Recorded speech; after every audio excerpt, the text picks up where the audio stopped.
Bonjour à tous et bienvenue sur la chaîne du Cercle Peggy, Quentin CIT pour vous servir, sur la chaîne où l'on dit ce que l'on voit et on ose voir ce que l'on voit. Et aujourd'hui, j'ai une invitée qui est une historienne, c'est Elena Vollet, qui est venue pour son livre Catherine II, le rêve impérial de Catherine II, qui est juste ici, de la mer Baltique à la mer Noire. Chère Elena Vollet, comment allez-vous? Je suis très honorée de participer à cette interview avec vous Oui, eh bien, et ouais. enthousiaste à l'idée de répondre à vos questions. Parfait, ouais. Donc moi, ça me fait plaisir aussi de pouvoir faire cet entretien puisque ben, le sujet de Catherine II est un sujet vraiment passionnant, hein. On est là sur l'un des plus grands souverains de l'histoire de la Russie, hein, quand même, hein. Et il y a tellement à dire. Et en effet, cet ouvrage-là, vous allez nous en parler, mais ça parle vraiment de... ça lie à la fois l'histoire, mais aussi la géopolitique, hein. Et on parle du rêve impérial de la Baltique à la mer Noire. Pas une biographie de Catherine II à proprement parler, mais ça va être surtout sur ses conquêtes, comment elle a réussi à asseoir son pouvoir et sa notoriété grâce à toutes ces conquêtes. On va commencer l'entretien, mais n'oubliez pas d'aimer cette vidéo, de mettre un pouce, de commenter et de la partager. C'est très important. Et surtout, abonnez-vous à la chaîne du Cercle Peggy. Alors, pour la première question, euh, qu'est-ce que incarne, ben, pourquoi avoir fait ce livre sur Catherine II en fait, hein? Qu'est-ce qu'elle incarne encore aujourd'hui, Catherine II? Pour les Russes, pour le peuple russe. Pourquoi avoir voulu traiter ce personnage en particulier? Qu'est-ce qu'il dit de notre époque aussi? Mm. Tout à fait intéressante. En fait, j'ai commencé les recherches et l'écriture de ce livre en 2022, l'année en géopolitique européenne, et je me suis rendu compte que finalement, pour chercher des réponses à la situation d'aujourd'hui, il suffit d'aller voir comment l'Empire russe s'est constitué sous Catherine II. D'accord.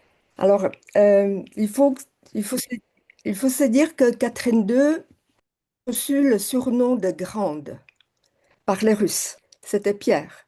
Pierre le Grand, Catherine II la Grande, impératrice de toute la Russie. Alors, en deux mots, Pierre le Grand a ouvert la Russie à la Baltique. Il a construit une ville européenne, Saint-Pétersbourg, et il a décidé d'occidentaliser sur le plan technique. Elle a pris Pierre le Grand comme son modèle. Et chaque fois qu'elle voulait faire une guerre ou une réforme, elle se demandait ce que Pierre le Grand aurait fait. Alors, euh, elle est donc considérée comme grande par les Russes parce qu'elle a agrandi le territoire de 500, Ouais, 500 000 ce qui kilomètres est carrés. juste inouï. Ouais. Et là, oui, elle a récupéré toute la Russie kievienne qui a été détruite par les Mongols au XIIIe siècle, Mhm. plus il a conquis tout le sud de l'Ukraine d'alors, Oui. qu'on appelle aujourd'hui la Nouvelle-Russie, ainsi que la Mhm. Crimée. Voilà pourquoi Catherine II a reçu ce surnom, la Grande, et pourquoi on en... Une question, comment Catherine II a-t-elle pu à l'époque a incarné le pouvoir et imposé son autorité et sa légitimité sur l'Empire russe, hein. Voilà, vous avez pu partiellement y répondre, mais voilà, elle a vraiment pu jouer un rôle déterminant pour unifier la Russie, hein, à une période charnière de son histoire. On était à l'époque après celle de Pierre Ier, on est aussi à l'époque des Lumières, hein, c'est ce que l'on appelle les despotes éclairés, quoi. C'est toute cette période, voilà, 18e siècle, milieu, fin 18e siècle, qui est une période de grands changements, de grands bouleversements pour l'Europe, et où la Russie va devoir tirer son épingle du jeu pour devenir une puissance européenne, hein. Voilà, comment Catherine II arrive à s'affirmer dans ce contexte. Alors, lorsqu'on parle des Lumières, notamment par tout le côté de l'instruction, de l'éducation, du progrès scientifique que propose par exemple l'encyclopédie de Diderot, elle admire aussi Jean-Jacques Rousseau et son Émile avec son éducation moderne, sans contrainte qu'elle va elle-même appliquer sur ses propres petits-fils. Et elle admire aussi Voltaire, qui est la plus grande sommité philosophique française à cette époque-là, et qui, il faut bien le dire, est un véritable, on ne peut pas dire si c'est un admirateur réel ou fin, tellement sa correspondance est parfois exagérée. Alors, on va dire que dans un premier temps, Catherine II a besoin de blanchir un peu sa réputation de régicide, parce qu'en 1762, lorsque son mari Pierre est monté sur le trône, au bout de 6 mois, elle a fomenté un coup d'État avec son amant et le régiment de la garde, et ce complot a fini par l'assassiner qu'il a commandé ou pas. Toujours est-il que en Europe, on la considère comme régicide. Et c'est la raison pour laquelle elle doit montrer patte blanche quelque part. Et elle explique aux philosophes, à France tout entière, correspondant le baron Grimm, qu'elle appelle son Monsieur souffre-douleur, auquel elle écrit tous les jours, et qui diffuse finalement les informations sur Catherine qui sont très positives et qui la présente comme quelqu'un qui veut euh, civiliser la Russie entre guillemets barbare et qui veut amener la lumière en Russie.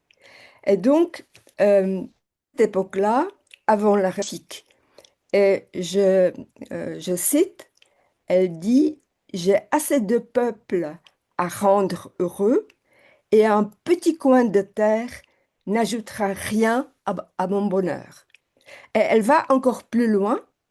Elle, qui est jugée par ses pairs comme une régicide éventuelle, elle se projette en tant qu'arbitre et médiatrice de l'Europe. Et elle dit, je vous dirai tout net que mon but est d'être lié à l'amitié avec toutes les puissances afin de pouvoir toujours me ranger du côté du plus opprimé et être par là l'arbitre de l'Europe. Mhm. Donc, on va se dire, quel magnifique projet et quelle magnifique souveraine. Elle entre déjà en contradiction avec son côté de despote éclairé, notamment lorsqu'elle invite Diderot à Saint-Pétersbourg.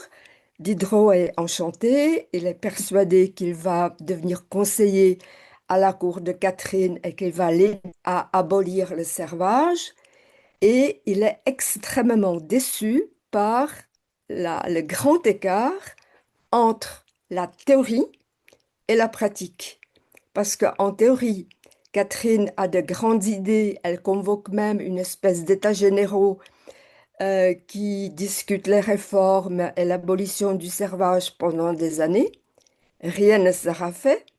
Au contraire, pour récompenser la noblesse pendant l'histoire de la Russie, elle va distribuer 800 000 paysans serfs à ses favoris et à ses militaires et fonctionnaires.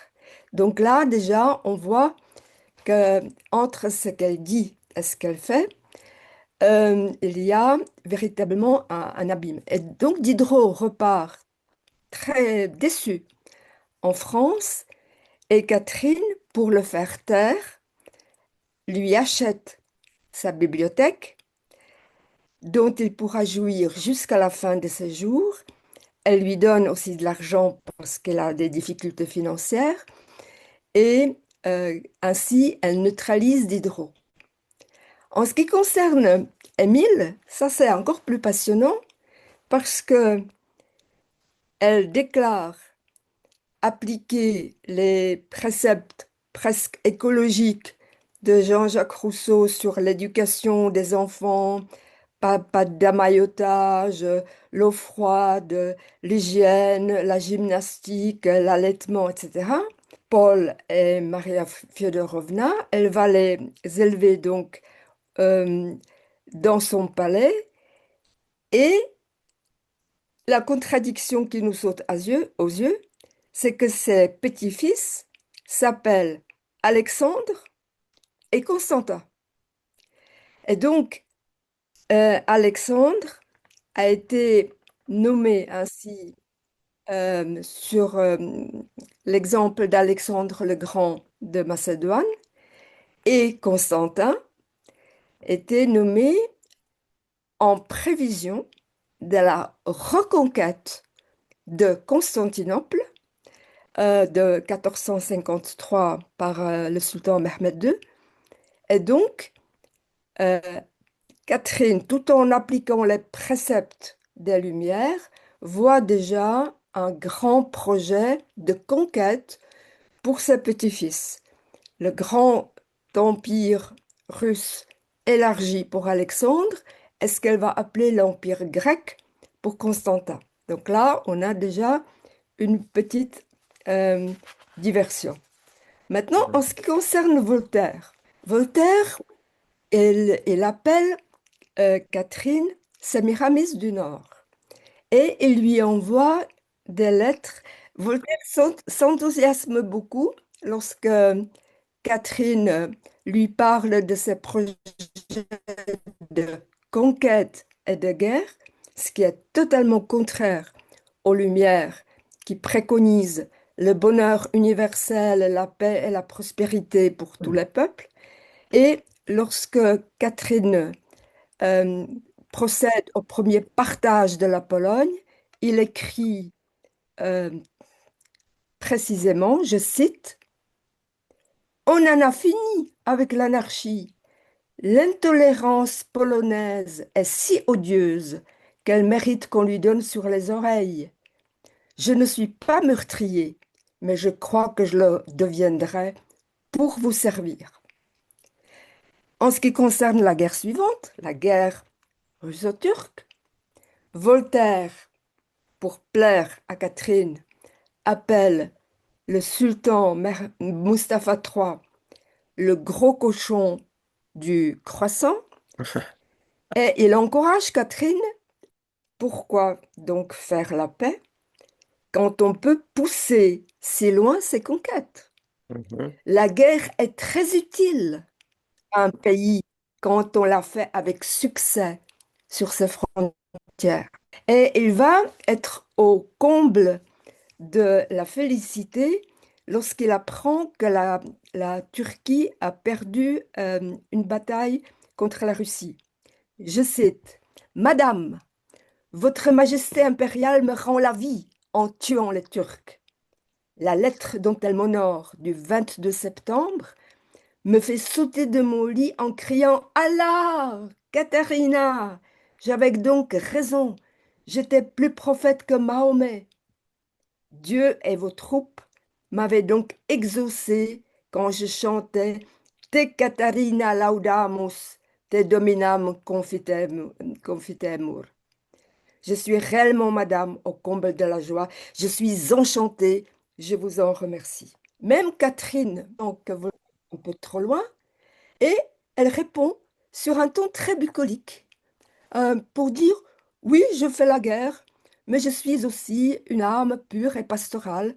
Je cite Catherine, J'aime à la folie présentement les jardins à l'anglaise, Mhm. les lignes courbes, les Mhm. pentes douces, les étangs en forme de lac.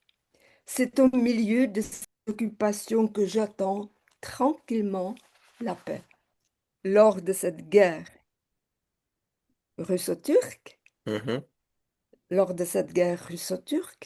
la Russie conquiert définitivement la mer d'Azov et obtient pour la première fois D'accord. l'autorisation de naviguer librement en mer Noire.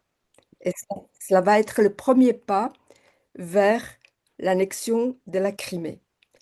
Très Et bien. en attendant, ça va être aussi l'arrêt brutal de la diffusion de lumière, parce qu'à partir de 1789, Catherine va interdire en Russie, et après la Révolution française, elle va ouvrir les bras aux émigrés français qui vont pouvoir faire une carrière militaire ou diplomatique au service de D'accord. la Russie. Et c'est là où arrivent en masse tous les précepteurs, maîtres de ballet, coiffeurs, modistes et autres. De l'admiratrice des Lumières, on voit que Catherine va directement vers l'autocratie despotique, Mhm. bien que dite éclairée, c'est-à-dire qu'elle seule décide ce qui est bon pour la Russie et pour les Russes.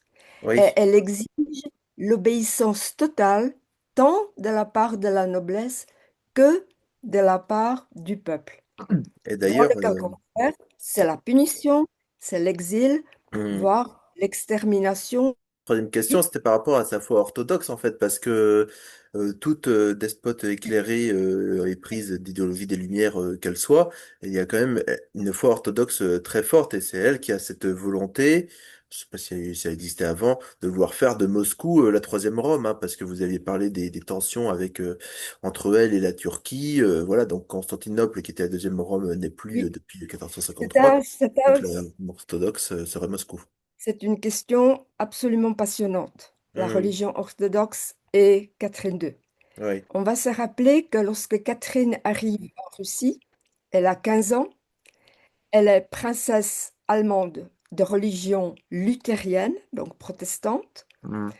se convertir à un nouveau nom, Catherine Alexeïevna. Et donc, elle va véritablement absorber l'orthodoxie car elle comprend que si elle veut plaire aux Russes et si elle veut être un jour considérée comme une vraie souveraine russe, il faut absolument qu'elle plaise au clergé ou même mystique de la Russie. Ce qui est juste tout à fait passionnant, c'est que Catherine est à la fois très rationnelle, très cartésienne et très mystique, parce que c'est ce côté mystique qui l'amène vers désir ardent. Chose intéressante. Ouvrir une petite parenthèse sur la religion orthodoxe. Mhm. On peut se demander pourquoi toutes les épouses des empereurs, à partir de Catherine II, étaient allemandes, à part la mère de Nicolas II, qui était danoise, et pourquoi il n'y a jamais eu d'impératrice d'origine espagnole, française ou italienne. Tout simplement parce que la Russie a subi un grand traumatisme, ainsi que toute l'orthodoxie, lors du premier schisme en 1054, lorsque le pape de Rome et le patriarche de Constantinople se sont excommuniés mutuellement et considérés comme hérétiques. Il faut se rappeler que jusqu'à aujourd'hui, cette excommunication est valable, mais que ce schisme existe, ce schisme de 1054 entre la religion chrétienne d'Occident et la religion chrétienne d'Orient existe toujours. Et donc, une catholique ne peut absolument pas se convertir à l'orthodoxie car c'est le péché mortel et c'est l'excommunication. Alors, les princesses protestantes des principautés allemandes qui peuvent se convertir à l'orthodoxie. Et donc, le premier traumatisme, c'était ce schisme de 1054. Le deuxième traumatisme, c'était la prise de Constantinople en 1453 par les Turcs. Et donc, la principauté de Moscou, qui n'était pas encore ni l'Empire Ouais. ni le Tsarat, euh, a décidé de devenir héritière spirituelle de Constantinople et Moscou s'est déclaré troisième Rome Hmm. avec Ivan III, le grand-père d'Ivan le Terrible. Ouais. Et donc, Catherine II a la conviction qu'il est de son devoir d'amener maintenant l'orthodoxie jusqu'à Constantinople. Alors évidemment, tout le clergé orthodoxe, le haut clergé orthodoxe donne des instructions au pope qui dirige le peuple pour dire que Catherine, oui, c'est une souveraine russe autocratique et orthodoxe et que c'est la vraie Matushka Imperatrica. Euh, c'est juste pour dire que euh, toute l'Europe est au courant de ce projet qui semble totalement délirant de Catherine. Et Mhm. je vais juste citer un diplomate français qui est écrit au duc de Choiseul. Mhm. Il est sûr que la tête a tourné à l'impératrice de Russie et à tout ce qui l'entoure. Elle ne rêve, ne parle, elle ne pense que de prendre Constantinople. Je ne chercherai point, monsieur, à démontrer l'absurdité de ces rêveries, qui prouvent même combien on s'est trompé en accordant à cette princesse des talents pour l'administration et la politique. Donc voilà ce qu'on pourrait dire en deux mots sur l'importance de l'orthodoxie. Ouais, et puis en plus, voilà, les Russes ont vraiment une conscience du temps long, hein, du temps historique. Hein, donc voilà, on n'est pas sur voilà, du jour au lendemain. C'est pas le temps, c'est pas le temps actuel, quoi, où tout va très très vite, quoi. Donc non, c'est vraiment une longue mémoire historique, hein, qui fait donc un peuple, son identité aussi, hein, quelque part. Donc j'avais envie de vous poser des questions d'ailleurs sur la Pologne, puisque on en parlait tout à l'heure. Hein. Donc la Pologne, ben, qui est ce pays, une sorte de pays tampon entre l'espace germanique. Hein. On n'appelait pas encore l'Allemagne à l'époque, hein, mais c'est de là que Catherine II est originaire. Et puis la Russie, hein, donc voilà le monde russe. Hein. Et en effet, la Pologne va être aussi une sorte de caillou dans la chaussure du rêve de Baltique de Catherine II, et donc et voilà pour son expansionnisme hein, notamment. Et voilà, c'est qui a amené d'ailleurs à sa disparition pendant plus d'un siècle hein, d'ailleurs. Hmm. Allez-y. Voilà, ben vous avez parfaitement raison d'utiliser le terme euh, l'état tampon. Mhm. En fait, c'est une véritable zone d'influence. Déjà, dans un premier temps, rappelons-nous un peu à quoi ressemblait la Pologne au XVIIIe siècle. C'était en fait le royaume de Pologne et le grand-duché de Lituanie qui formaient un même État qui s'appelait Rzeczpospolita. Et donc, c'était un pays extrêmement grand, à peu près comme la France, avec 12 millions d'habitants, ce qui n'est pas Mhm. rien au XVIIIe Ouais, siècle, ouais. avec la spécificité justement qui fait de la Pologne une zone d'influence, c'est que c'est un royaume électif. La diète élit le roi. C'est-à-dire, il n'y a pas de succession naturelle. Et donc, évidemment, chacun aimerait placer son candidat à l'élection, j'allais dire présidentielle, à l'élection monarchique de la Pologne. Et nous avons donc évidemment deux puissances qui se confrontent, c'est la France et la Russie. Il se trouve qu'à cette époque-là, le roi qui était sur le trône, c'était le roi Auguste III de Saxe. En quoi est-ce que ça intéresse les Français? Mhm. Tout simplement, la fille de ce roi de Pologne C'était la dauphine de France, Marie-Joseph de Saxe, mère de Louis XVI, Louis XVIII et Charles X. Oui. Et donc, il est évident que les Français aimeraient beaucoup que le petit frère de Marie-Joseph, Xavier, devienne roi de Pologne, pour des raisons évidentes. Mais c'est pas du tout comme ça que le voyait Catherine. Et donc, elle a décidé de, d'envoyer son propre candidat. Et son propre candidat, c'était le prince Stanislas Poniatowski, qui était son ancien amant, à l'époque où elle était encore grande duchesse de Russie, avant l'accession au trône de son mari.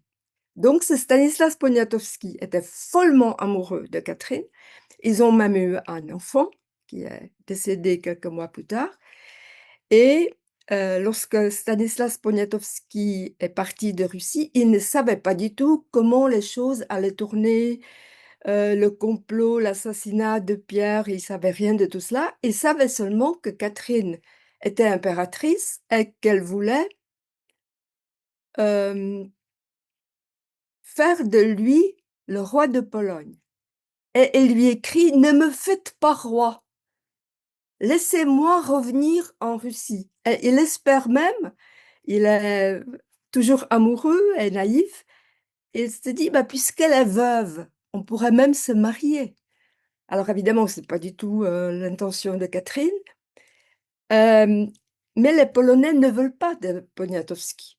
Ils ne veulent pas de Xavier de Bourbon et de Saxe, pardon, et ils ne veulent pas non plus de Poniatowski. Alors, euh, Catherine sera véritablement l'illustration de la puissance russe traditionnelle. Elle envoie une armée pour envahir Varsovie. Elle encercle la Diète. Elle interdit aux opposants à Poniatowski de siéger à la Diète. L'élection a lieu et Stanislas Poniatowski devient roi. Donc, Catherine a le sentiment qu'elle a remporté la bataille. Le problème, c'est que Stanislas Poniatowski, qui était un homme élevé à Paris et empreint de lumière, il s'est dit, bah, puisque je suis roi, je veux faire quelque chose de bien pour les Polonais et je veux qu'ils soient heureux. Mais ce n'était pas du tout l'intention de Catherine. Donc, elle a demandé à Stanislas Poniatowski de se positionner. Elle lui a dit, ben, moi, je vois que les catholiques polonais oppressent mes orthodoxes qui habitent sur le territoire de la Biélorussie. Qu'est-ce que, qu'est-ce que tu peux faire? Poniatowski est dans une situation difficile. Il est roi de Pologne, donc catholique. Il doit Mhm. rester fidèle quand même à la catholicité. Et puis, de l'autre côté, il y a Catherine. Donc, Catherine va envoyer une armée. Elle va d'abord fomenter une insurrection des orthodoxes et ensuite, elle leur viendra en aide. Ça, c'est quelque chose qu'on connaît dans la géopolitique actuelle. On va sauver les russophones et puis on utilise ça comme prétexte. Et donc, elle va envoyer l'armée. Euh, Plusieurs dizaines de milliers de Polonais catholiques seront massacrés et on arrive peu à peu vers la domination de la Pologne, en même temps par la Russie, en même temps par la Prusse et accessoirement par l'Autriche. D'où ces trois partages désastreux qui ont fait que, à partir de 1796, la Pologne cesse d'exister, partagée entre ces trois empires, et va retrouver son existence en 1918, lorsque les trois empires se désagrègent. Donc, en fait, c'était la première grande guerre directe ou indirecte de Catherine, mais en fait, elle a récupéré toutes les terres qui avaient appartenu jadis à la Russie kievienne. D'accord. Donc, c'est en gros la question polonaise. Oui, voilà. Et puis en plus, voilà, vous avez parlé de la Russie qui vienne, donc ça va pouvoir permettre de faire l'enchaînement sur la prochaine question qui concerne l'Ukraine en fait. Hein. Donc bon, voilà. Et puis bon, c'est vrai qu'on en parle énormément hein, depuis l'opération militaire spéciale qui a été déclenchée en février 2022 par Vladimir Poutine. Et donc voilà, quelque part.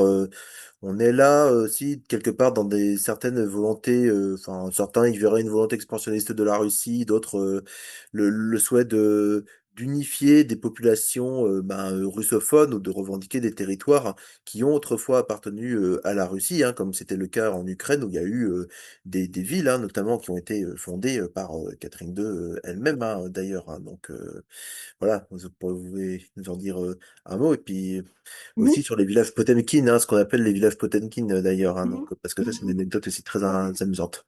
Ouais. Oui. Le problème ukrainien, c'est celui de l'existence ou de non-existence de ce pays. Est-ce que ce pays existe? Mhm. Est-ce qu'il a le droit à l'existence hein, indépendante ou pas? Et Mhm. c'est là la première question que Catherine II s'est posée. Parce que, en fait, on va dire l'Ukraine du Nord, elle faisait partie de l'empire du royaume polonais. Donc la question avec le partage de Pologne a été réglée. Donc la Biélorussie a été annexée et puis toute l'Ukraine du Nord également.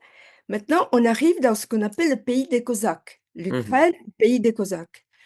Et donc, le pays des Cosaques, ce sont les steppes.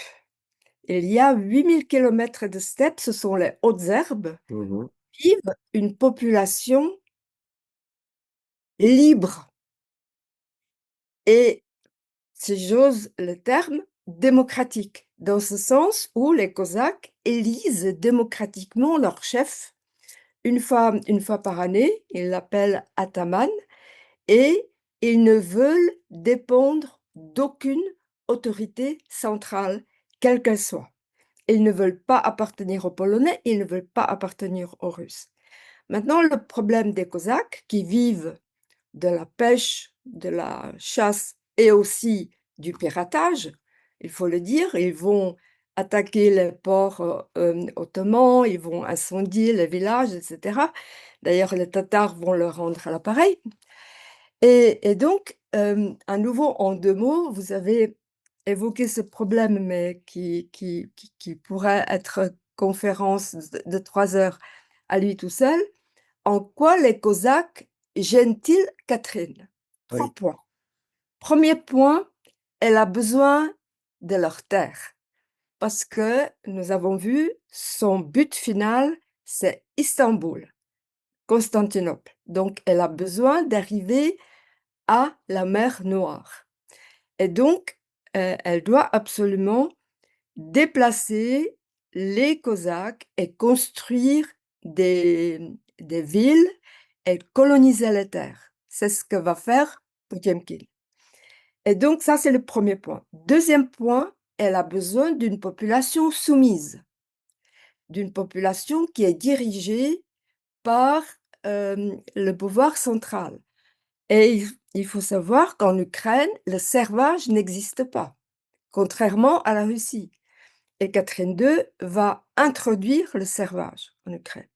Troisième élément, peut-être le plus important, Catherine II déteste les Polonais, mais déteste encore plus les Ukrainiens et tout ce qui est ukrainien. Et à l'époque des Cosaques, il y a des églises ukrainiennes, il y a des écoles ukrainiennes, il y a des imprimeries ukrainiennes et il y a une grande université qu'on appelle l'Académie Mohila de Kiev.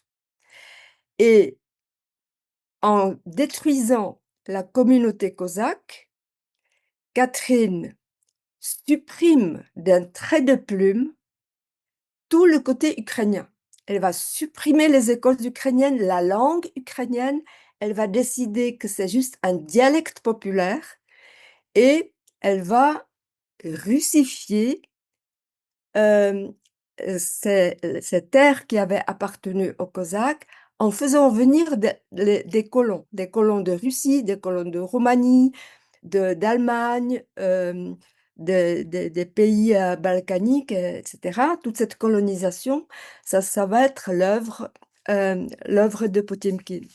Donc, au moment où elle décide, elle le fait par la force, elle détruit les Cosaques Zaporog qui habitent dans la région de Zaporojia, là où se trouve actuellement un peu la centrale nucléaire dont on parle beaucoup. Elle va tout simplement reprendre ce qu'écrivait déjà Pierre le Grand. Pierre le Grand écrivait brûler et détruisez jusqu'aux fondations des villages cosaques. Vous savez bien que nous avons besoin de terres. Et Catherine II écrira en 75, la Sech Zaporog est démantelée, l'appellation de Cosaque Zaporog est abolie à jamais. Donc nous avons vu que la Pologne cesse d'exister et les Cosaques ukrainiens cessent d'exister. Donc là, c'est déjà une deuxième étape vers l'Empire russe qui va s'étendre dans toute la mer Noire. Maintenant, quel était le rôle de Potiomkin dans la création de ce qu'on appelle la Nouvelle Russie, hein? Mhm. C'était le grand rêve de Potiomkin. Qui était Potiomkin? C'était d'abord un grand amoureux. Il était fou amoureux de Catherine. Ça a duré à peu près 2 ans. Il a quitté son lit pour s'occuper justement de la colonisation ce qu'il va appeler lui la Nouvelle-Russie. C'est un stratège, un général, un organisateur, un bâtisseur. Il faut savoir que c'est Potiomkin qui va créer les villes comme Kherson, comme Nikolaïev, où il va établir les premiers ateliers de réparation de bateaux. Il va créer la ville de Sébastopol. Il va créer la flotte russe sur la mer Noire une fois que la Crimée a été annexée. J'en dirai 2 mots tout à l'heure. Et en 1787, 4 ans après l'annexion de la Crimée, il organise un voyage triomphal où Catherine II, ainsi que toute sa cour et tous les diplomates, les ambassadeurs, font un immense voyage depuis Saint-Pétersbourg, il faut vous imaginer au XVIIIe siècle, Saint-Pétersbourg, en traîneau, en carrosse, Ouais. en bateau, jusqu'en Crimée. Et Mhm. donc, le long de la route, tout le monde peut constater ce qui existe et ce qui n'existe pas. Donc, il faut savoir quand même que la Crimée a été annexée 4 ans auparavant. Avant, il y avait les Cosaques qui ont été déplacés. Et donc, Potiomkin a créé véritablement toutes ces villes dont je viens de parler, mais il n'a pas eu le temps de créer encore les villages qui pouvaient réjouir la vue de Catherine. Et donc, il est vrai qu'à certains endroits, il y avait euh, des villages factices avec les façades colorées, avec les décorations florales, etc. Mais cet élément-là a été repris par un Allemand qui s'appelle von Helbig, qui a créé le terme village Potemkin, mais il faut savoir que ce von Helbig n'a jamais mis les pieds en Russie. Donc c'était par oui dire. Donc, est-ce que les villages Potemkin ont existé? Oui et non. Est-ce que Potemkin a artistiquement présenté certains endroits qui étaient encore déserts? certainement, mais on va dire que c'est peut-être 10 à 15% de ce que Catherine a vu. Parce que le reste du temps, nous avons des missives. Donc, on peut effectivement Nathan un peu. parler plus Ouais. en détail de la Crimée, hein, parce que la Crimée, voilà, à l'époque de Catherine II, et la Crimée en tant que berceau de l'État russe, et aussi en tant que objet de tension entre l'Ukraine et la Russie aujourd'hui, hein, parce que c'est vrai que on se souvient que Khrouchtchev, c'est lui qui administrativement a mis la Crimée en Ukraine dans les années 50, de façon lors d'un découpage administratif, quoi. Alors, qui habite en Crimée? Mhm. À qui appartient la Crimée? C'est ça la grande question. La Oui. Crimée appartient aux Tatars. Mhm. Parce que c'est les Tatars, c'est la population mongole, les descendants de Gengis Khan, qui ont détruit la Russie kievienne. Mhm. Et la capitale de toute la Russie se trouvait en Crimée, à Bakhchisaray. Et tous les princes russes devaient se rendre une fois par année à Bakhchisaray pour demander l'autorisation de régner sur leur propre terre, en apportant des cadeaux, des fourrures, des pièces d'or, des bijoux, etc. Et donc, ces Tatars, qui parlent un dialecte turc, faisaient partie d'une façon relativement autonome de l'Empire ottoman, mais le Khanat de Crimée, c'était la presqu'île de Crimée que nous connaissons en tant que telle, et c'était toute la région riveraine de la mer Noire, c'est-à-dire d'Odessa jusqu'à Mariupol, Mhm. tout ce rivage, c'était le Khanat de Crimée. Donc, en fait, c'était assez complexe. Donc, du moment que Catherine a conquis la Pologne, a conquis l'Ukraine des Cosaques, elle avait besoin de conquérir le Khanat de Crimée. Maintenant, il faut savoir que les Tatars de Crimée, ils vivaient comme, un peu comme les Cosaques, de pêche, de chasse, mais surtout du marché d'esclaves. Il est de notoriété publique que entre le 15e et 17e siècle, ils ont enlevé près d'1 million d'Ukrainiens pour les vendre sur le marché aux esclaves en Crimée. Et ces esclaves, ensuite, partaient pour Istanbul. Donc, c'était quand même un côté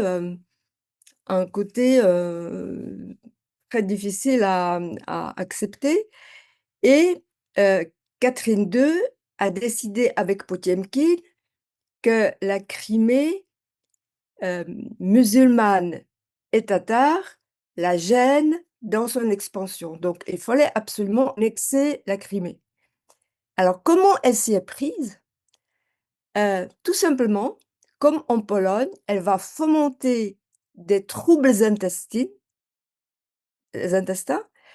En fait, elle va prendre fait et cause pour un clan, elle va défendre ce clan, ensuite elle va signer un accord d'amitié éternelle, ensuite de protection éternelle et ensuite d'annexion.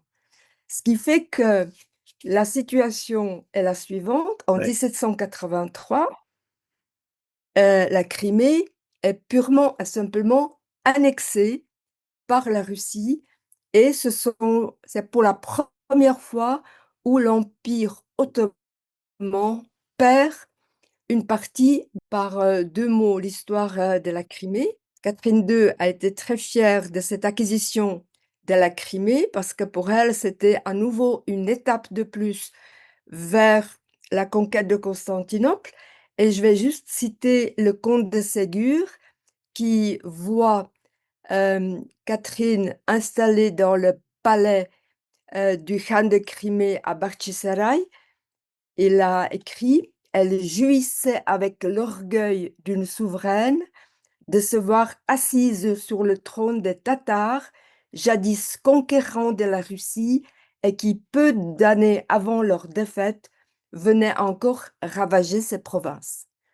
Donc, en deux mots, euh, les Tatars c'est une population musulmane, ce sont les descendants des Mongols, donc c'est une population qui n'a rien à voir avec les Slaves, alors que les Cosaques, ce sont des orthodoxes, ce sont des anciens paysans, des anciens fuyards, des anciens rebelles qui voulaient vivre d'une façon autonome et démocratique. Et donc, tous ces peuples, Catherine va les soumettre et elle va permettre aux Tatars de Crimée de choisir ou bien prêter serment d'allégeance à la Russie ou de partir à Istanbul. Et c'est ainsi que la Crimée est devenue russe. J'avais ensuite une dernière question et là, on va pouvoir conclure l'entretien. Donc c'est notamment bah, sur l'héritage de Catherine II parce que voilà, donc les Exactement. dernières années de sa vie vont être assez difficiles et tourmentées, hein, puisque bon, c'est vrai qu'il y aura eu toutes ces conquêtes, toutes ces victoires militaires qui auront permis à la Russie donc de s'agrandir de, comme vous le disiez, de 500 000 mètres carrés environ, hein, presque la superficie de la Oui, France. Et donc voilà, elle va devoir appréhender ben, la mort de son plus proche conseiller Potemkin en 1791 oui, et elle-même disparaître en 1796. Hein. Donc, oui, voilà, quel exact. héritage politique va-t-elle laisser après ça, aussi bien au 19e siècle russe qu'au 21e siècle actuellement? L'héritage qu'elle va rester est considérable Hmm, oui. parce que elle va véritablement faire de la Russie une puissance européenne, la plus grande puissance européenne euh, que tout le monde va craindre désormais. Euh, Elle va devenir une véritable souveraine russe et orthodoxe, donc acceptée et adoptée comme Matushka Imperatrica, la petite mère souveraine, celle qui protège, celle qui éduque, mais aussi celle qui punit. Et on va dire que elle va finir par adopter une ligne dure, conforme à Pierre le Grand, car elle dit: celui qui ne gagne rien perd.